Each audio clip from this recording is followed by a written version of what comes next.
Welcome to Restaurant Rescue, a panel as a part of DMV Food Recovery Week. This is also our weekly DSLBD Innovation and Equitable Development Team's Lunch and Learn.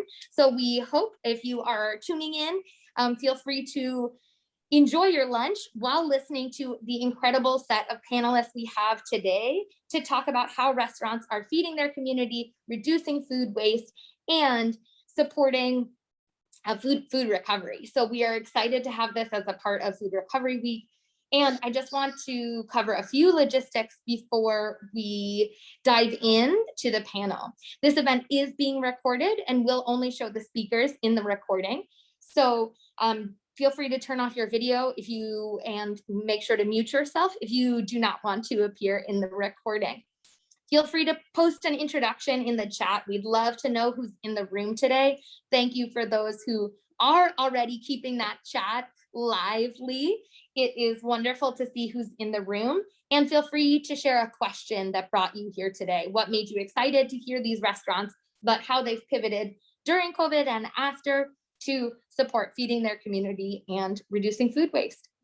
You can also drop your questions in the chat throughout our conversation today. We will be saving time at the end of the session to address those questions. And if you post on social about the event or about DMV Food Recovery Week, make sure that you use our DMV Food Recovery Week hashtag DMV Food Recovery Week, to spread the word. There are still a lot of events in the rest of the week, and you can check out all of those events and register for them at dmvfoodrecoveryweek.org. There are also a number of restaurants, including Chaya, that are working with, which we will hear a little bit more from Bettina shortly, but that are participating in Imperfect Foods Food Waste Week, which overlaps, where you can taste some imperfect foods cooked up in incredible recipes. So that is some about Food Recovery Week. We are so thrilled. Food Recovery Week is put on by the DC Food Recovery Working Group and the Manna Food Center in Maryland. So we are thrilled to be able to be a coalition of organizations from DC, Maryland, and Virginia. Last but not least, I'll share that the Innovation and Equitable Development Team at DSLBD is here to support all kinds of businesses, particularly, I particularly work on supporting our sustainability businesses, our food businesses, and businesses run by returning citizens. So for those of you who are listening in today, who are eager to start your own food business that is reducing waste and feeding your community, feel free to get in touch. You can reach us at inno.ed@dc.gov. and set up an appointment with us here at the DC Public Library MLK branch in person every Wednesday. So with that in mind about us and about today's event, I want to dive right into introductions. We have an incredible set of panelists with us today, and because there are so many folks we want to hear from, I would love to run down the list and have folks introduce themselves and tell us a little bit about your food business. So let's start with Gustavo Iniesta and David Sierra from Joselito. Hello, good morning to everyone. Hello, good morning, everyone. Thank you so much for having us in this beautiful meeting. I think is something really good that and everybody can learn something from each other, right? About the food waste management. I think it's a pretty cool thing to do. Thank you so much, Gustavo and David. Can you tell us a little bit about Joselito? And then we'll dive into what you're doing. But first, just a little bit about your restaurant. Well, Joselito was born like 4 years ago, like 5 years ago, actually. And it is the labor of love of Javier Candon. He named the restaurant after his father, who passed away a couple of years before we opened the place. And we're basically like trying to showcase like what is like truly Spanish food. Like we are serving tapas and we are serving like food that most people here will know, but we are also like trying to avoid the topics of like paella and croquetas, like all these kind of like super typical things in that everyone relates to Spain. And we have like something like that, but we also like what we are trying is showcase or give the people the idea of what we really eat in Spain, like on a daily basis. Like we are not like eating croquetas every day or gambas al ajillo every day or paella. So we are more focusing on what we eat over there when you actually like go to a restaurant, not to have tapas. Or when you cook at home. Or when you cook at home. A little bit modern twist, if you wish, but. And we are trying to do that, yes, with like a modern twist, and then trying to like be better with presentations and using like flowers and microgreens and all these kind of like beautiful things that we find around. And yeah, we've been here for 5 years and kind of like getting a little bit on route again after this last year that has been hitting us so hard. Thank you so much, Gustavo and David.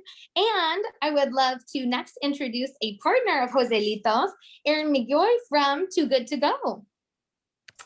Hi, everyone. My name is Erin McGoy, and I'm the DC Partner Manager for Too Good To Go, which is an app that connects consumers to surplus food from local restaurants, bakeries, and grocery stores that may otherwise go to waste. So usually like an hour before a restaurant closes, users can reserve surprise bags. They don't necessarily know what's going to be in it because that's kind of the nature of surplus food. And they show up at the restaurant right before close and get a surprise bag of surplus food that may otherwise be wasted. So really awesome way to, connect local restaurants with the community, have people eat for a little bit less, and then, of course, fight food waste. And Joselito is one of our amazing partners that we recently started working with. They are Michelin recognized. They didn't mention that, but their food is amazing. I love their sangria. I love their tapas, and they're just like the ideal partner for us. So thank you so much for having us, Caroline. Thank you, Erin. Thanks for being here. I would love to pass it over next to Erin Lingle from Nido. Hi, so nice to be here. Nido is it's a little Mediterranean market in Mount Pleasant. We sort of did a total overhaul of our concept during the pandemic. Lots of changes, lots of pivoting, which I know everybody has sort of gone through in the last year and a half in the restaurant industry. But we reopened as the Nido Wine Shop and Mediterranean Market in Mount Pleasant earlier this year, and we focus on a lot of specialty Mediterranean products sourced directly from Spain, Portugal, Italy, lots of different places, and have been doing prepared foods and fresh breads and things of that nature, and sort of have gotten out of the restaurant game. It used to be a restaurant of mine pre-Nido, but yeah, so we've reopened and we've been open now, I think, for 4 or 5 months, and things have been exciting.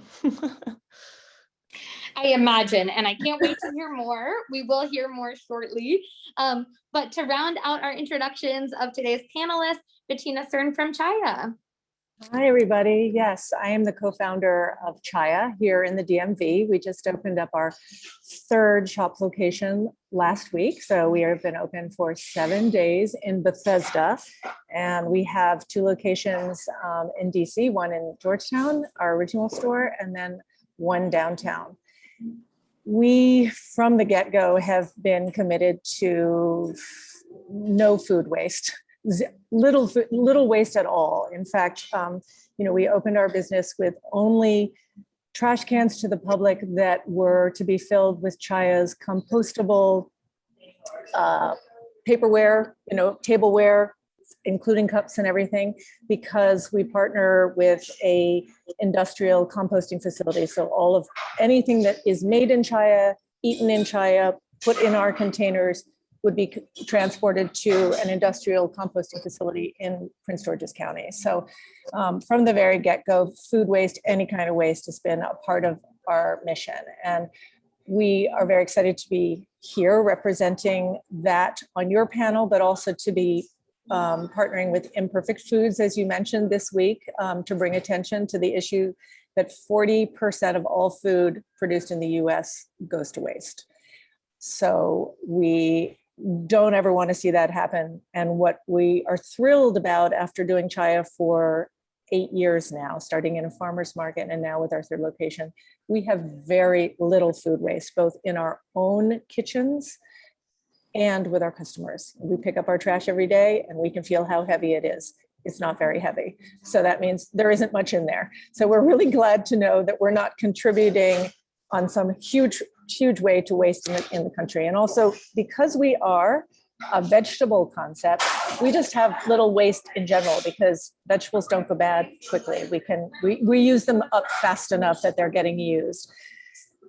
We're also very happy to be probably 6 months in partners of Too Good To Go. So we have not partnered up here in Bethesda, but our other 2 shops are partners. And at the end of the day, there are 3 lucky winners to a very inexpensive whatever is left over at the end of the day at Chaya. So that's a really great thing. But anyway, happy to be here. Thank you so much, Bettina. And so Bettina, you touched on there, one of the places I'd love to start with all of your restaurants. All of your restaurants do a lot with fresh produce. And so as Bettina mentioned, that is a big part for lots of restaurants of really reducing food waste by being able to source fresh produce and being able to use all parts of a vegetable or many parts of vegetables, again, which I know creatively your businesses do. And so I'm wondering if we can start there at the beginning of the food system coming into your restaurants and hear a little bit about what sourcing locally does to reduce food waste and to affect your business in any other way that working with local producers and local produce does. So Erin, I want to start with you because Nido, among many other things, has during COVID created a CSA and been a CSA site. So I'd love to hear about your relationship with Path Valley Farms. Sure. I want to be a little bit careful with the word CSA. It is a weekly produce box that Path Valley packages, but it's not a membership-based thing, which a lot of our clientele actually find really wonderful that they don't have to sign up for 6 months or, whatever the season is. And they can come in and look at what's going to be in the box coming up and get it weekly if they want to. And they're pretty big. So like for me, when I get it, like it lasts me 2 weeks. I don't need it weekly. But we started working with them to work on these boxes very early in the pandemic. Katie, one of the farmers, she works with the farmer. She's not a farmer herself, but she's like the contact point. She like sent out an email that was like, we have all of this produce sitting here. Restaurants aren't ordering. We have no idea what we're going to do. And I was just like, nobody in my neighborhood has access to produce. Like this is like a very easy, just like connecting dots kind of thing. So I kind of just like on our website really quickly started like adding produce from Path Valley directly to the website, and people could just sort of order it during the pandemic at cost. And then it also like a benefit to us was that they would then like add some of our food or whatever to their orders. But it was kind of like at one point we had like 125 orders, which for us were like very tiny. This was like very overwhelming, but we've continued to nowhere near that number now, but we have like a very solid group of like neighborhood people who like really love their produce and really rely on it. And for us, we've always used, like for me, just like helping the farm, keeping them going during the pandemic, like they ended up, I think, going from like freaking out to being like, we've never had a truck this full before, because people were just like, wanting their produce and wanting access to fresh things. They ran out of meat at one point. It was just like, they had all of these things and people wanted it, but they normally just work with restaurants. So there wasn't a connecting point. So it was just a very easy thing and natural thing for us to do.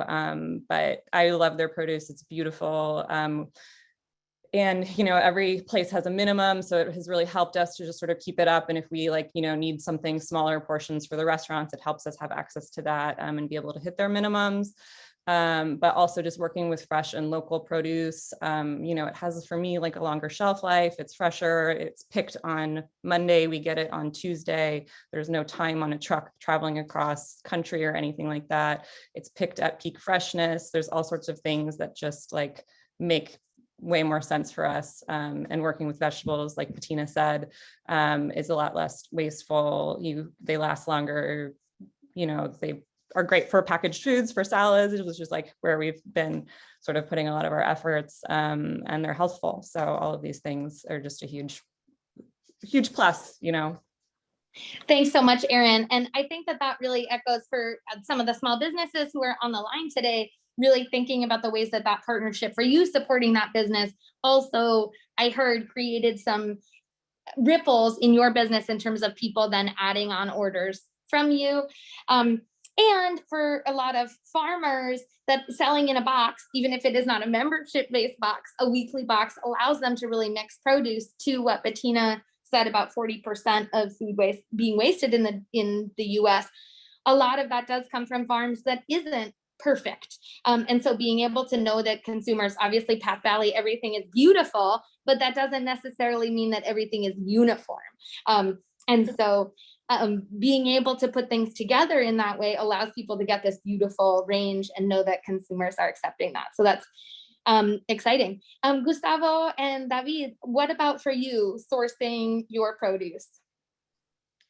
Well, actually, that is something kind of natural for us.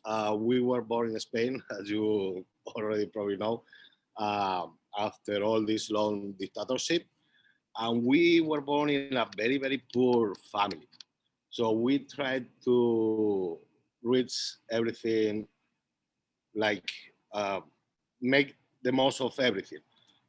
Everyone has his little huerto. Like a garden, fruit garden, vegetable garden, and all that stuff. So for us, it's like a naturally thing to do, to take the most of it. Here we work with local partners, as well from the produce. They are all local. For the meats, they are coming from mostly the Amish community in Pennsylvania. So even though we are from Spain, we work kind of a little bit more often than usual with foreign products. But for the produce and the meats, we want to be local. We don't want to go to anywhere else, and that's basically the idea. And don't waste anything. And since we have that culture of take the most of it, when Erin saw up in our door, was like, yeah, I mean, we hate to throw away food, because there is sometimes that, we are making test dishes and somehow they like them, but they don't like the way that it is for the customers. So at the end of the day, we don't throw them away. We try to do a family meal or whatever, but if we do in such big quantities, at the end of the day, we are gonna throw something away. With Erin and Food to go, we don't have that problem anymore, which is awesome.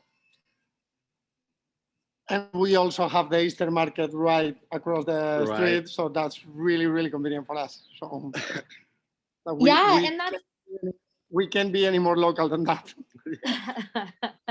I think that's a great point, and much more like the Spanish system, where you have very neighborhood sales of produce, where you're able to, on every block, be able to source produce as a resident or as a restaurant. So yeah, you're in a good location to have that Spanish experience in DC.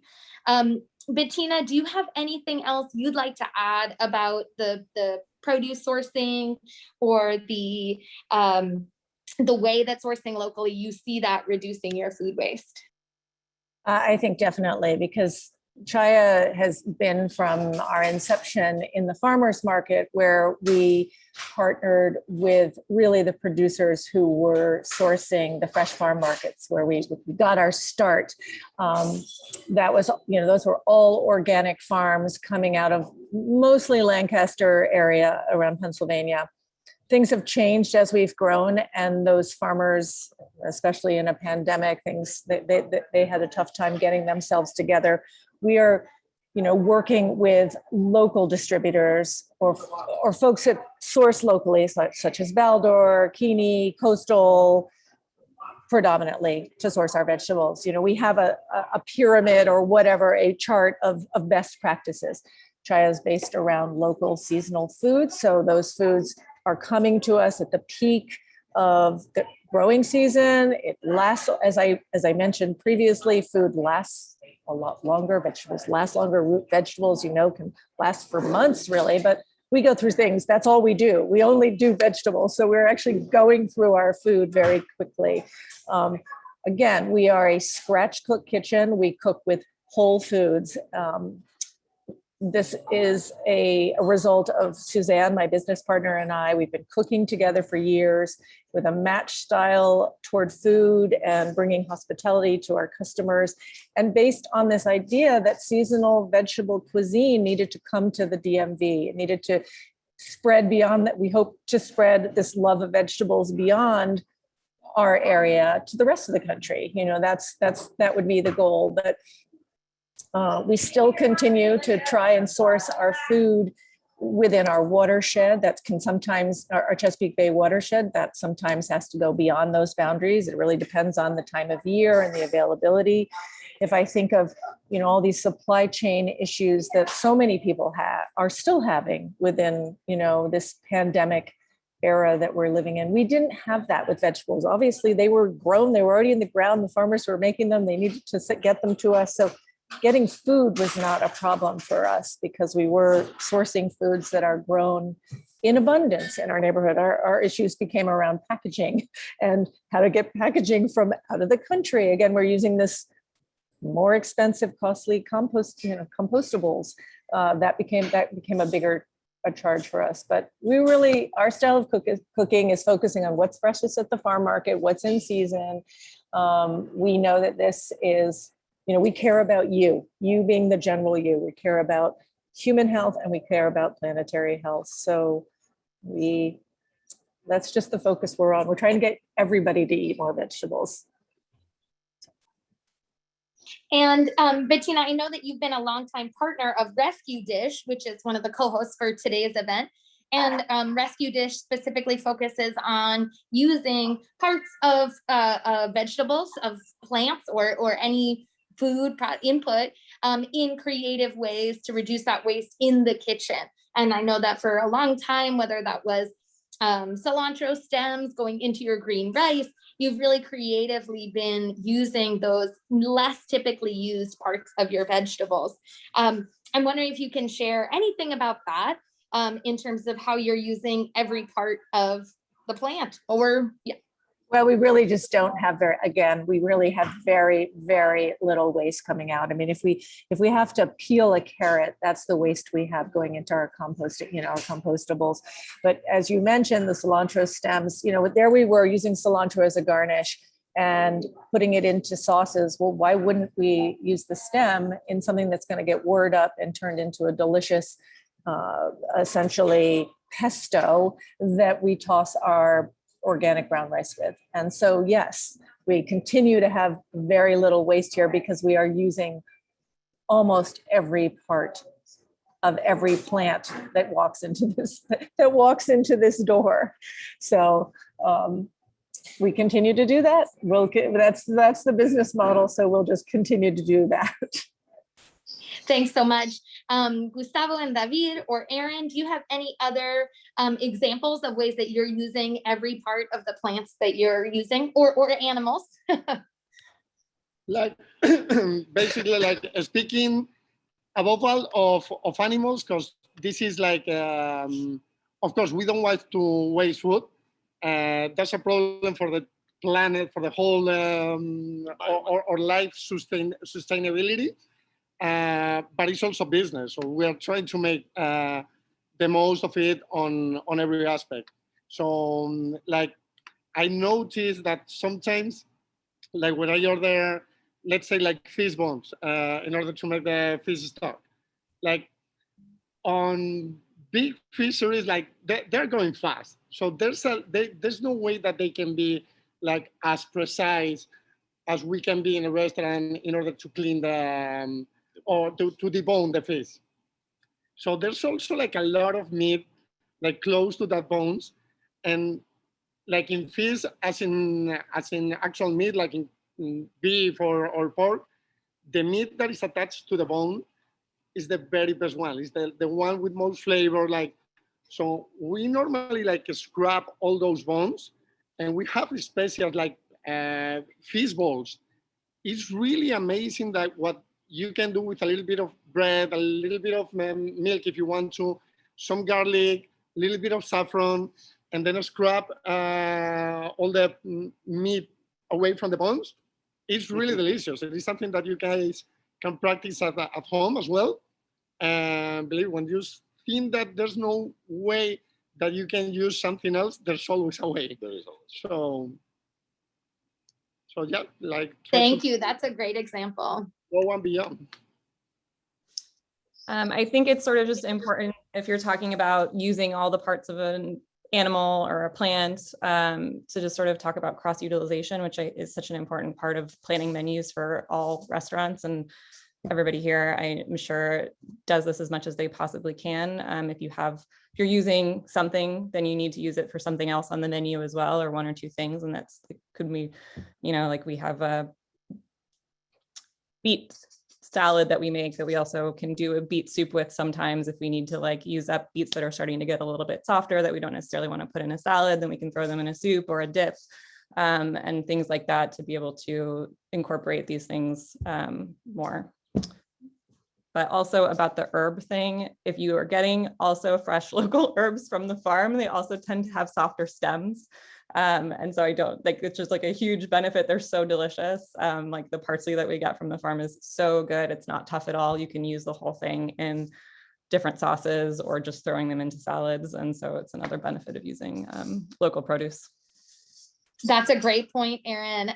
Thanks for sharing that. Ditto, Kelvin dropped into the chat about beet greens, carrot greens. The other great thing about sourcing from the farm, not only do you sometimes get both the beet and the beet greens, but also, like you said, that they can be more tender than what you might be finding or more able to be used, as opposed to, as you said earlier, the idea of beets and their greens traveling many days across the country where they're not in as good a state to be eaten in the way you're talking about, Kelvin. So thanks for dropping that into the chat. And again, a reminder to folks, we're having great questions coming in the chat. We will bring them up as we move through the food system in this conversation, but feel free to keep dropping your questions into the chat. So thank you to everyone for that. So we've been talking about the menu, about the food coming in, and that we've heard some threads of this, but we know that COVID changed a lot of those systems of both food coming in and people buying food. And so all of your businesses have been doing great work to make the most of food and to support your community. I'm wondering how COVID shifted or accelerated some of that and where the ideas for those changes came from. Erin, you shared that the farm called and said, the challenges that they were facing with oversupply, and that led in part to these market boxes. I'm wondering, and so maybe starting with you, Erin, where some of the other pivots that you made during COVID came from and how else you pivoted? So yeah, we pivoted very quickly. I think part of one of the reasons why we were able to do it so quickly was we made Mediterranean food and salads and things that could be easily put into a container and sold as like a more of a grab and go thing rather than something that had to be prepared a la minute.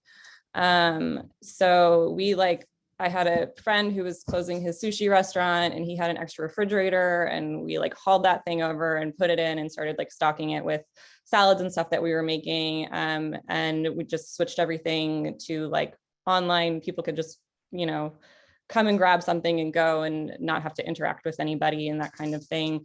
But it was, you know, I think it's like, it feels so long ago now, like crazy long time ago when all of this happened. And there's just so many things that are like still going on in your mind. And like, I think still now you're just like, like it's just kind of created this sort of like fight or flight thing within like all of us, this like increased adrenaline of like, what am I doing next? But it like this what it worked for us in the neighborhood essentially, and so it's something we liked doing it. And honestly, like another part of it is it's easier to manage your food waste, honestly, if you're doing like prepared salads and things like that. You have more control over what people are like allowed to order in a sense, and you know, it's just you have a more controlled environment, which relieved a lot of the stress on us. And we also got better lifestyles out of it in a lot of ways for my staff. Like we're not working until midnight or, you know, however, what time we were doing it before.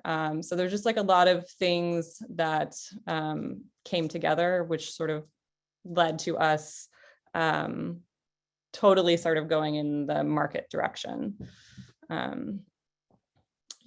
I don't know. Thanks. The question. It absolutely does. Bettina, what about for you and the team at Chaya? Well, clearly this is an ultra marathon, right? We're still in it. And, you know, as someone just recently said, or I heard, like, the road to success, or the stairs, it's a stairway to success, not, you know, not an elevator going up. And we have survived the pandemic. We, you know, with the third shop opening, we definitely feel like we're growing, but it was definitely a hard pivot for us. We were poised, because we're an elevated fast casual model, we were poised to pivot immediately, which we did. We decided on a Sunday, okay, we're closing the doors to people. We'll allow a little 3-foot space to walk in, and we'll take orders at the door. And I went back into the business, shepherding our original store in Georgetown, and Suzanne, my business partner, shepherded our downtown shop in Chinatown. And we and our tiny little teams that were willing to work. I mean, there were people who were generous enough to say, I'll take a leave of absence, including our 2 managers, because where was the money coming from? Oopsie, sorry for that noise. That's me in here with the shop. But we just got to work on how were we going to do takeout. And we were poised to do that because that's what we already did. What we were able to do is kind of meet the continuing needs and expectations of our guests who wanted to enjoy Chaya outside of the 4 walls, wanted to remain healthy. Focus was on healthy. But we were also able to work internally on systems and organization and growing the business in a kind of more thoughtful, mindful way, with a little more time to work on things, including expanding our menu and menu options and things that might work better to travel further distances. But because of our generous landlords, we weren't constrained by worrying about those sort of things. And we got busy feeding people in need. And that pivot was really important, to get involved with Mark Booker's Feed the Fridge. We're doing that on a weekly basis, which is essentially, we created an item of food that wouldn't go to waste, but was healthy and would feed kids and grownups of all ages. And then those meals go into a fridge in different parts of the city. And those are, come and take what you need. No questions asked. There's no one there monitoring it. We love being part of that. We also fed a lot of frontline workers. That was amazing. So there was a lot of pivoting. And we're still in it. This Bethesda shop is a slightly different model than the other 2 locations. And we're using it as a test to see, can we, within the next few months, look at opening up something in Virginia, so that we can do some commissary cooking out of one location to help us feed these other 2 stores. And that will help us on labor costs, that will help us on consistency, waste, any of the above that might happen. So it's just a constant learning curve this whole getting into the restaurant business was a constant learning curve, very steep. And then that's what makes it fun and challenging. Yeah, absolutely. Absolutely. We're going to come back on Feed the Fridge in a minute. So, but Gustavo and David, do you have, we'd love to hear a little bit about how you've had to pivot. Well, it took us literally 2 days to go back on business. The first day was shock. We couldn't believe it.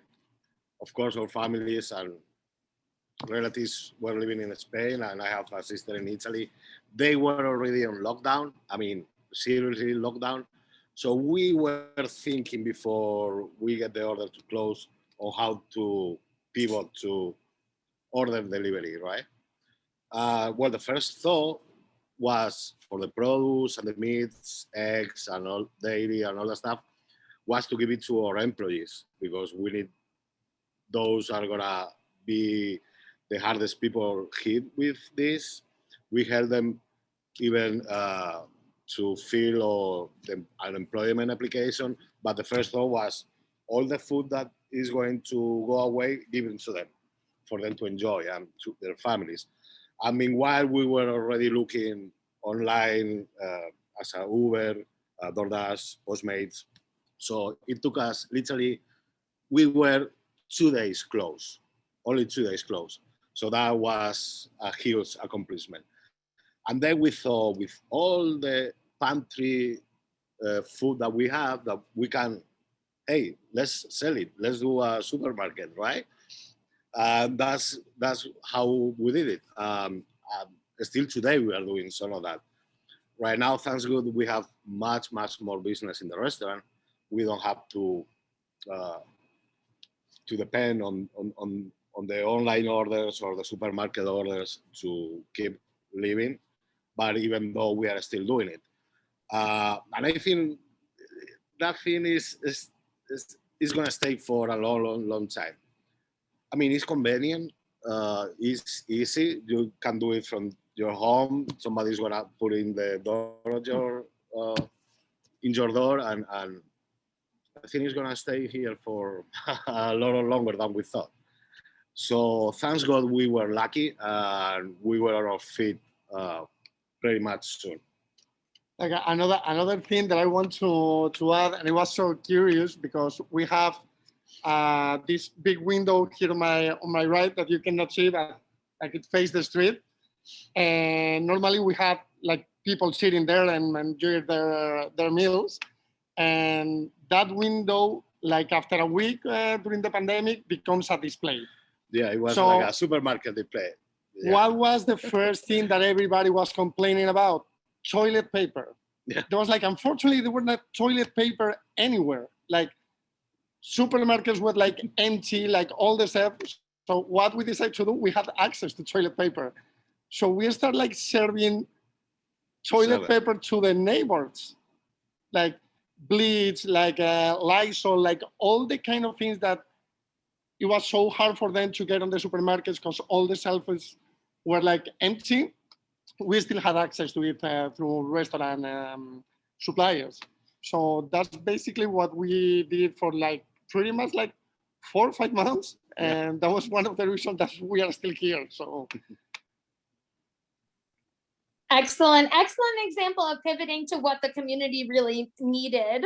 And so on that, I'd love to hear more about those ways of getting the community the food they need. And so, Aaron, I would love to bring you, Aaron McGoy, love to bring you in on this, on the Too Good to Go side, because I know the Too Good to Go has really grown in DC during the pandemic. So I'm wondering if you can talk a little bit about that and how you've been working with restaurants to feed their communities, their neighbors. Yeah, definitely. So Too Good to Go is a European company, and they actually launched in the US like literally March of 2020. So like pretty bad timing. They, obviously weren't anticipating COVID. They were just like, let's launch beginning of 2020. So definitely had to, pivot a bit, but what we saw during COVID was the food insecurity rates really rising. So, and obviously restaurants were struggling. So, it was a really hard time, but we thought, like, let's keep pushing forward. This is a really good solution for the community, for restaurants.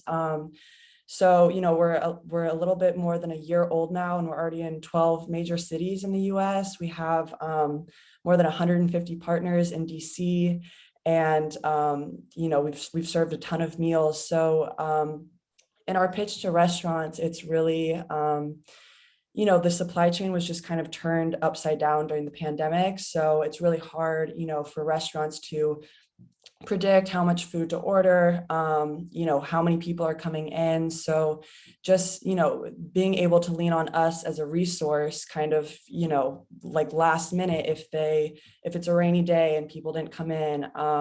Literally the day that I walked into Joselito and met Gustavo and Chef David to sign them up, they had an event where a congressperson was having like a happy hour, and they ordered so much food and they only ate like half of it. And I was so amazed. Like Gustavo just came out and showed me, and he's like, this is what is going in the Too Good To Go bag tonight. So the awesome thing about Too Good To Go is that it's surprise bags, so it can really be anything. So it can be food that's batch cooked, food from events, as well as ingredients that are close to expiry. So it's really, just a tool for restaurants to like recover some of the costs on that food, as well as bringing more people into their restaurant. Because we found that close to 75% of people who came in to buy a Too Good To Go bag return as full paying customers. And we all know that, restaurants were just hit so hard with the pandemic. Like any sort of visibility, bringing people into the store is really important. So we're really happy to, kind of be coming out of this and continue to be a resource for restaurants in the community. Thanks so much, Erin. Yeah, that's really exciting. Bettina, you mentioned that you're participating both in Too Good To Go and in Feed the Fridge. So we've heard a bit about Too Good To Go. Can you share more about Feed the Fridge and how you decide what goes where? Well, we have, first of all, I just want to say that our partnership with Too Good To Go was a no-brainer back. I realize actually, I think we started up with you guys in February, just when you first came to town. We were one of the very first partners, and it really was a no-brainer. We were super excited to partner with them to continue this mission to build a greener future and a healthier future for all, and a sustainable future for all. When we first had this idea to start Chaya back in 2013, we did not really truly recognize the impact that we would have on both our customers and our community, as well as on the restaurant industry, because we were just simply looking for a way to eat more seasonal local vegetables for both our health and for the health of the environment. We knew that eating plants was healthy, and we knew that eating local was important to support the greater local food system. Partnering with Feed the Fridge also was essentially a no-brainer. I read an article in the Washington Business Journal back, I don't know, mid-year of last year, or maybe right after, maybe shortly after. I don't even remember when, let's just say. And I thought, oh, we've got to participate in that. I mean, yes, we were fine. I can feed my family, and all my people who work for me can feed their families. Our customers can feed their families, but there are a lot of food insecure people in this town. So how can we give back? That was a win-win situation, because we actually get paid for the bowls we make. So we created a special bowl called a rainbow bowl, and we took our health. It had to be a third protein, a third starch, and a third vegetable. So we created a bowl called the Rainbow Bowl, where we took our organic brown rice and our delicious black beans and vegetables, and we put it together in something that would be as well as adult-friendly, kid-friendly, because we weren't quite sure who was going to be using this and who was going to be feeding their friends and family from these fridges. So that was a very mindful partnership where we actually put some effort into it. And we have created a bowl for this Imperfect Foods Food Waste Week special that is based on our Rainbow Bowl. And we're serving it warm in our Chinatown shop this week. And I'm hoping we'll be able to incorporate it into our larger menu across our 3 locations in the coming weeks, because it's really delicious. It's better warm than it is out of a fridge, but it works fine out of a fridge or room temperature as well. So those partnerships were both just really win-win for us. I mean, the Too Good To Go is a way to yes, get rid of extra roasted butternut squash that's sitting in our pan at the end of the night that makes a delicious meal for somebody rather than putting it in the trash, right? And although I can eat our food every day, and so can most of our staff, I don't always want to bring it home at the end of the day if I'm there. So, although after 8 years, I still crave chaya. So that is always a good testament. And since, Bettina, yeah, go ahead. Before you started working with Feed the Fridge, I know that Chaya was also working with other community feeding and frontline worker feeding programs. And there have been some questions in the chat about the incentives for businesses to participate. Many of the programs that happened during COVID were focused on paying restaurants for that food. For meals that were going to, in the case of Feed the Fridge, going to communities, in the case of other partnerships, either from the city, from federal funding. But I also know that there were a lot of meals that were donated. And so I'm wondering if you can talk about that. And obviously programs that are paying you for meals make more business sense. But how you balanced organizations that were asking you for donated meals and these meals for programs like Feed the Fridge that are paying restaurants? Well, I think it's probably like anybody who comes in and asks for a gift certificate for their raffle or for this or for that, we can't give everybody everything. We're just a small bit. We really are just a small business. We all know that the restaurant industry is low margins. We were fighting to stay alive during COVID, and we're still fighting to stay alive and build our business. So, if we donate food, which we do in smaller numbers, and we definitely give away a lot of food to people, and we have try a free taco card, that's to start business, we're giving food away that way. But in terms of the larger organizations, there just were a lot of people willing to donate their excess cash to make food available and healthy food available to people and to help our industry out. So I can't say that we've done tons of donations of food. We have done more partnerships. We just ended a 4-month partnership with Thrive DC. It was similar to the Feed the Fridge model. I don't know how things are going to roll out in the coming months. I suspect things will get leaner and leaner in that area. We do what we can. We do what we can. We like to be generous. That's our nature. But we also have to stay alive and feed our, pay our employees. So Absolutely. And we have to be practical too. That's one reason why in this panel, we really wanted to highlight some of these examples that are paying restaurants like Too Good To Go, and where restaurants can be reducing their costs through whether that is cross-utilization or creative upcycling. Those are all things that we really wanted to highlight in this session. But I know there are folks on the line who are asking questions about food donations and other places like that. There have been some other panels during Food Recovery Week focused specifically on that, where, as Erin was saying, some event food or certain types of food that might work less well in a surprise bag that can be donated to organizations who are then putting those meals together. So definitely want to encourage those on the call who are looking more into that side of things to look at something like Food Rescue US, which I will drop into the chat.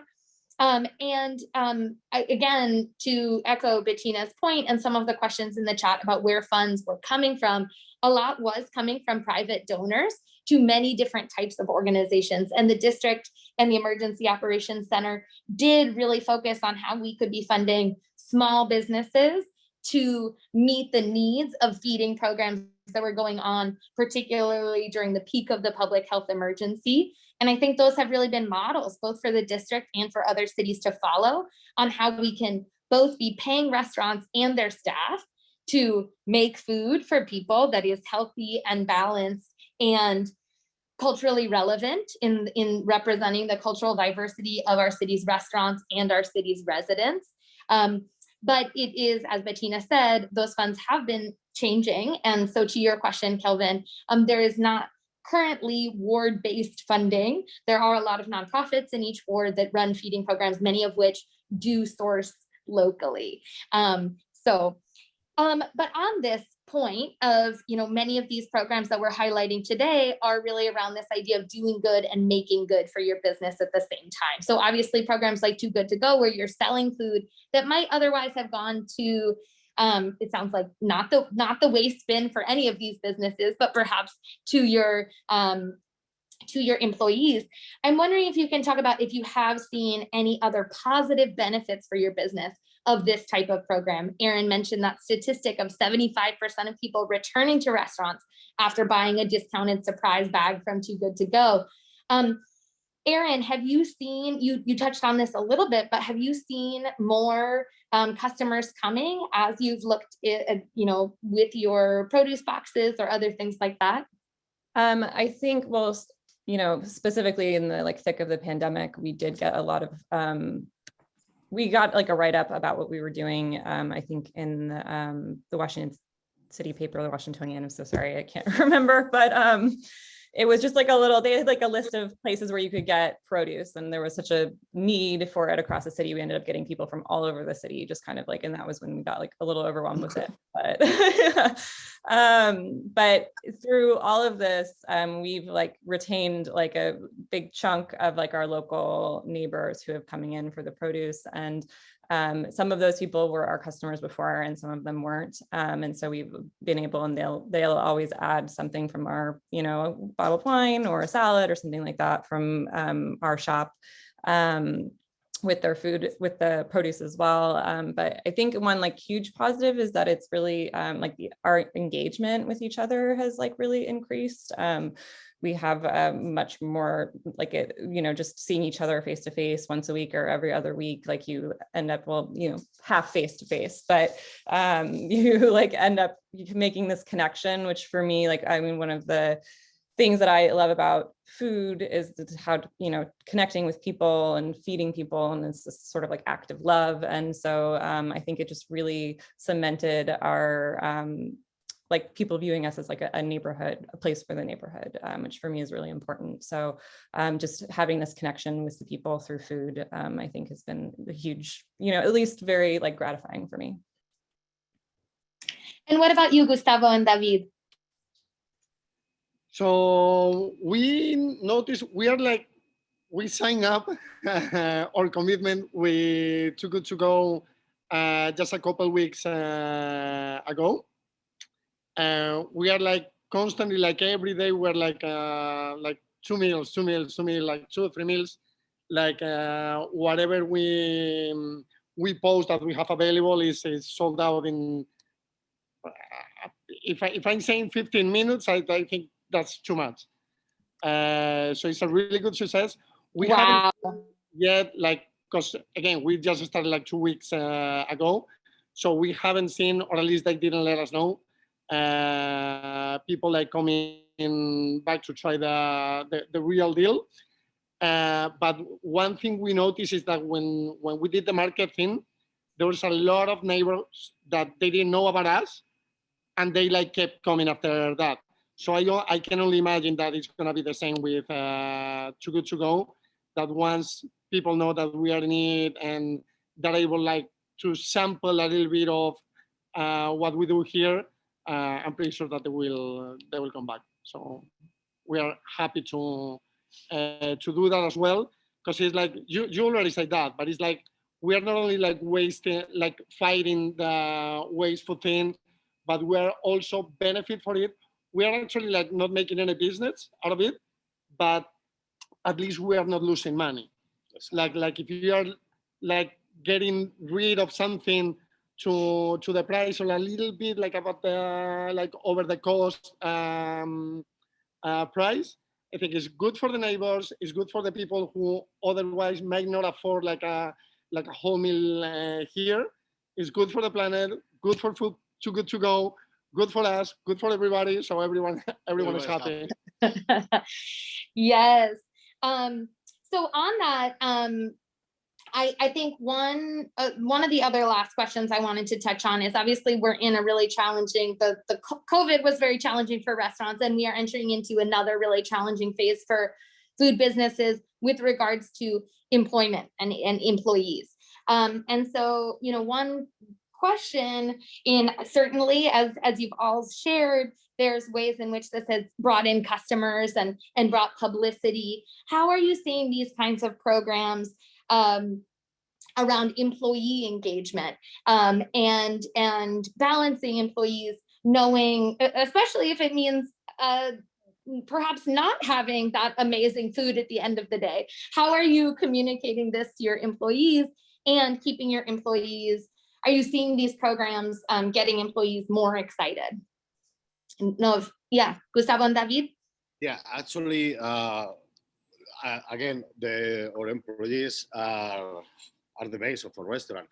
And even though we have a budget for personal, for staff, lunch and dinner, some of the times they're kind of jealous. But since we started working with Too Good To Go, they were like, I can probably find one of those restaurants nearby where I work, where I live. So I feel most of them download the application and they are working they are ordering from Too Good To Go. So I think the engagement has been really good.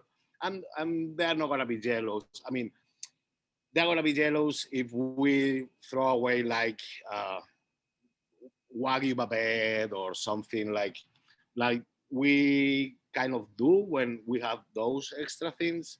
But we already have our dinner. We already have our budget for our stuff. So they're not that kind of jealous of it. Yeah. They are thrilled that they can order some kind of food for just a bunch of bucks. Yeah, that's great. We are. You can be sure we are not starving anyone here. No. Oh, I'm sure. Yes. The thing is like they like at the beginning they were like a little bit like what is happening here, because it's not that we are like overdo, like especially if it's something like really expensive, like Gustavo said, like Wagyu babette, like presa iberico, which is a very delicacy, like part of the pork from Spain, or very famous jamon. But sometimes we do these cocktail parties, and you don't know exactly how much food the people is going to eat. You don't know if they're here like more for the drinks. You don't know if it's a business meeting, if they're gonna be talking more than eating. So those are the kind of things that most of the time it was like, oh, we are having like all this amount of very good food. We are not gonna cook family meal today, and everybody is going to eat this. So everybody was like, yay! So I can imagine. Not long ago, and everybody was like jumping on there. I was like, whoa, stop! We are selling this. So it's, I mean, again, it's what Gustavo said. They sign up for the application. I know that a couple of them are already like ordering and making. I'm doing myself so. Good. Well, I'm excited. I'm excited to do more and to come try it at Joselito. Bettina, what have you seen for Chaya and employee engagement around Feed the Fridge and other programs you're doing?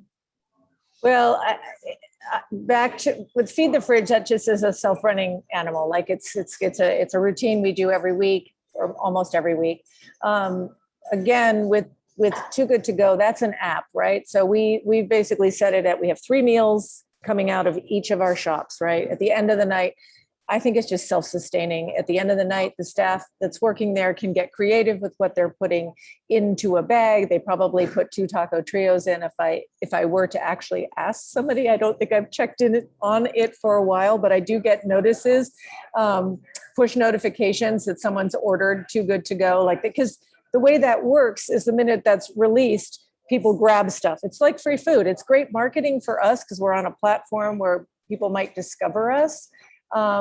It's all technological. We hope that our staff is embracing technology. We're trying to teach them and make everything much easier for everybody in-house, for everything we do, whether that's food waste at the end, food that would get wasted at the end of the night, or whether it's ordering inventory for the next day, or whether it's scheduling. The staff is, we have longtime staff. We don't have a huge turnover here. The biggest turnover we have is students that come and go, because in Georgetown, we have a lot of students who work for us part-time. But bringing technology into Chaya in all different forms, we try to make everything as easy as possible. So again, they're self-running machines right now. So both the stores are in their own way, and these apps and these partnerships that we have, we're in a rhythm. So that's my answer. Thank you so much. So we are at time. I want to just hear, Erin, if you have any other last thoughts you want to add. Oh, I mean, sort of in a different situation, but yeah, just for us, I mean, for running the produce box program, we were able to keep on a couple extra employees during the pandemic, in a time like we actually were able to rehire back 2 people to maintain, to help keep up with the amount of demand. That's for awesome. boxes, which was incredible. But I think, you know, like my whole staff, everybody has access to this fresh produce on a regular basis, which I think people, you know, like really love to have. But we try very hard to minimize our waste, and generally speaking, what stuff we do have just ends up going home with staff to keep people. Yeah. Well, and I think that is something that is often under quantified from our city side, about the amount of food that restaurants are wasting very little of because of what is going home with staff. So thank you all for touching on that. And I want to give a big virtual round of applause to all of our panelists, to Erin McGoy from Too Good to Go, Bettina Stern from Chaya, Aaron Lingle from Nido, and Gustavo Iñasa and David Sierra from Joselito. Join me in a virtual round of applause. Thank you, thank you. Again, this is DC Food Recovery Week. Visit these restaurants and the others participating in the DC Imperfects Food Waste Week. You can attend Food Recovery Week events throughout today, tomorrow, Friday, and Saturday. DSLBD is hosting tonight's Your Scraps, My Treasure mixer event, if there are scraps coming out of your food business, for those listening. And I would like to thank our media partner for Food Recovery Week, the I Hate Politics podcast. We will be sending out our slides to everyone who registered through the Eventbrite. And as well as the recording to this presentation. We will be sending out a survey about the week. So please look out for it and fill it out for us. And again, if you do want to post about your visits to any of these restaurants encouraged by this panel, please use our hashtag DMV Food Recovery Week, and check us out at the link in the chat, dmvfoodrecoveryweek.org. Thank you again for joining today, and have a wonderful rest of the afternoon. Thank you, Caroline. Take care. Thank you. Bye-bye. And bon appetit for everyone who's heading to lunch. Thank you so much. Bon appetit.